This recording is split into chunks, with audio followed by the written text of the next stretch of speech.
Day 3. I could feel the cold getting worse overnight. Ah, shit. The layers of snow iced over like hard concrete. I heard a loud commotion. It was the sound of the tarp collapsing out front.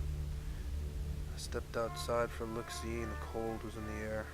The sky was so white you could see the cold. Every so often I can hear crackling ice and tree branches collapsing from the woods in the distance.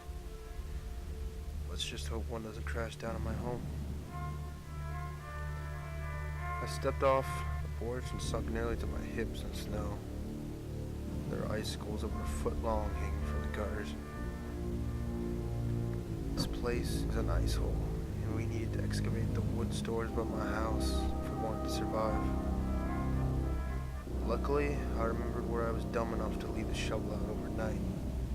I stomped my way through the ice and found the shovel after digging.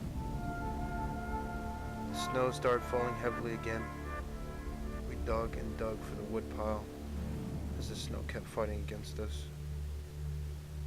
My hands started freezing through all the gloves and my toes to the boots.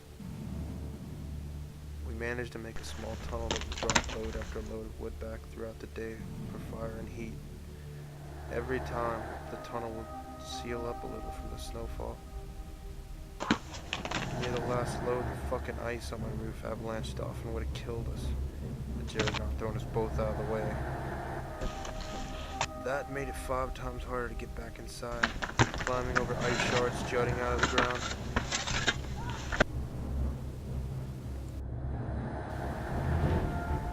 Later towards dusk, the snow stopped falling. So me, Jared, and my sister made a list of food to retrieve from my family. We were going out from the store downtown. I brought my duffel bag and we were on our way. The roads were treacherous and the family's transport was stuck in a ditch. We heaved their vehicle free and they were on their way after thanking us. Every once in a while, helicopters soar over us or snow sleds would zoom past. We soon arrived at the store and stocked up on food. We paid the man and we were headed back as it was getting dark.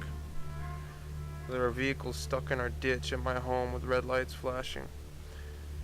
I gave my mother the food and we sat outside on the porch, just watching the shouting men trying to tug their trucks free.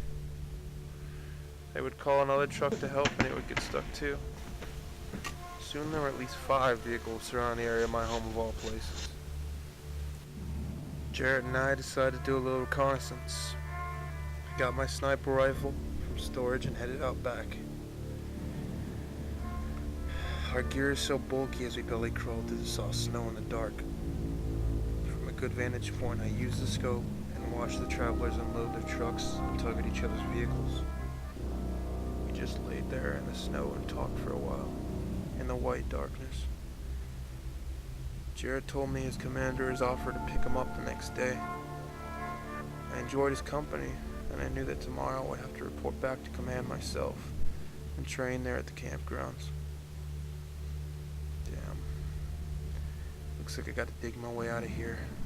See if I can burn some rubber all the way there. It won't be easy, but hell, if I survive this, I can make it. Later that night, me and Jarrett enjoyed a nice big meal. It's my last for a long time.